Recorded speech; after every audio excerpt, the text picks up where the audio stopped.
Qui a donné naissance au nirvana, à l'ultime vérité? Le ciel, la terre, les parents ou les Bouddhas et les Bodhisattvas? Non, personne. Ils viennent de l'ignorance du départ. Le traité de l'éveil de la foi du Mahayana parle d'un cœur qui ouvre deux portes. C'est aussi un cœur qui ouvre deux chemins. L'un est appelé la porte du Bhuta-ta-ta-ta-ta et l'autre la porte de la vie et de la mort. Il n'y a pas de dualité entre le Bhuta-ta-ta-ta et la vide et la mort. De même, il n'y a pas non plus de dualité entre la vacuité et l'existence.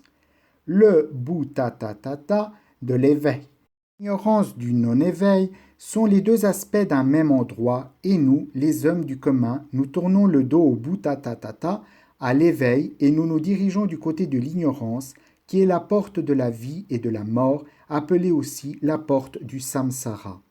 C'est à cause de l'ignorance que nous commettons des volitions et subissons le samsara.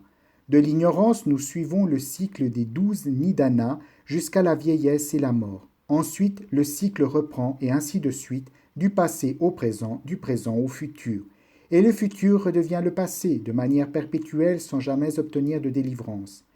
Pour se détacher de ce mouvement d'écoulement perpétuel, il faut commencer par l'ignorance. L'ignorance. À cause d'une pensée aveugle, naissent ces notions de vie, de mort, de l'autre, de moi, c'est-à-dire le monde de la différenciation. Les créations mentales, elles, sont des actions karmiques.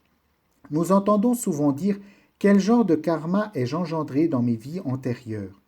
Ce karma, c'est ce qu'on appelle ici les créations mentales qui déterminent notre destin. En réalité, les joies et les souffrances que nous subissons ne viennent pas des autres. Ce sont nos actes passés qui déterminent notre vie actuelle.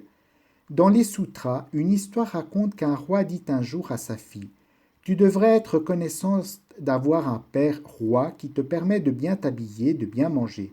Sans moi, comment pourrais-tu avoir une vie si confortable? Non, père, ce n'est pas grâce à toi. Le bonheur et la joie que j'éprouve en ce moment sont dus à mes mérites et vertus. Comment peux-tu proférer de telles insolences? Bon, je veux voir quel genre de bonne fortune tu as cultivé. Alors il chargea son plus haut dignitaire de faire venir un mendiant et força la princesse à l'épouser. Réjouis-toi de tes richesses, dignité, gloire et prospérité. La princesse ne se sentait pas du tout triste, car elle se disait: Je trouverai une solution. Elle demanda à son mari mendiant: Comment es-tu devenu mendiant? Quand j'étais petit, mes parents étaient très riches.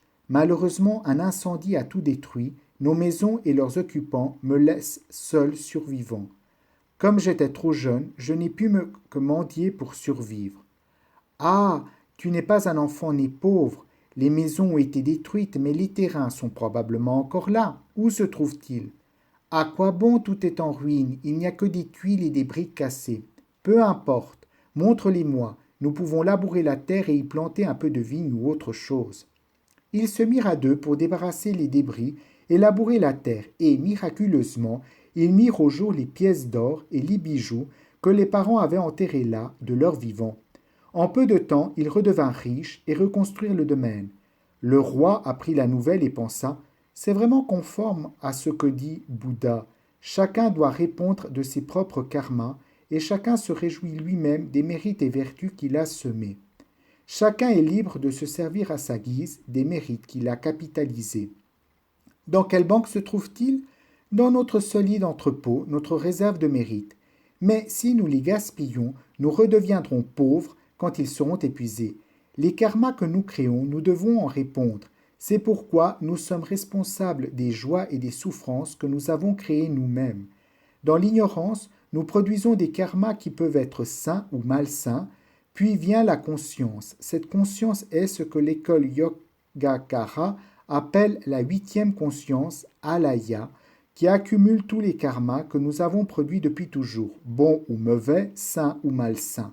Cette conscience, cette âme, rencontre au moment opportun les parents auxquels nous sommes liés conditionnellement et se réincarne ainsi dans le fœtus porté par la mère.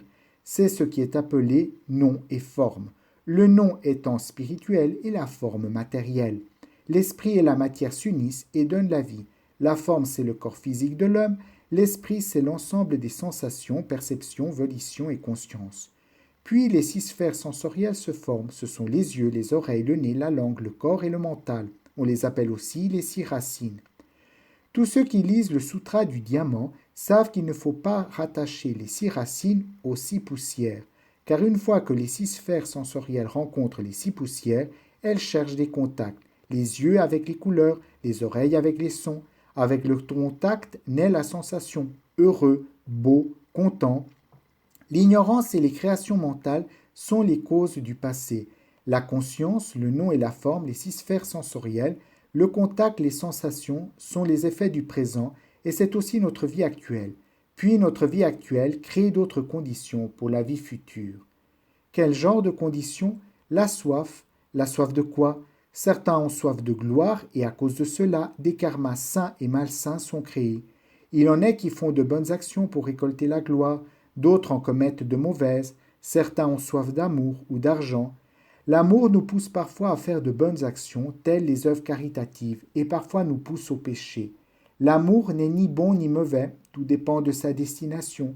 S'il est bien employé, il n'est pas un péché. Dans le cas contraire, il peut créer des situations inextricables. De la soif naît le désir de possession, l'appropriation et l'attachement à la personne que j'aime, à la maison que j'aime, à la fleur que j'aime, à la robe que j'aime, au titre que j'aime, à la gloire que j'aime, au pouvoir que j'aime. Et au fond de son cœur, on se répète sans cesse, il est à moi, vous ne pouvez pas y toucher.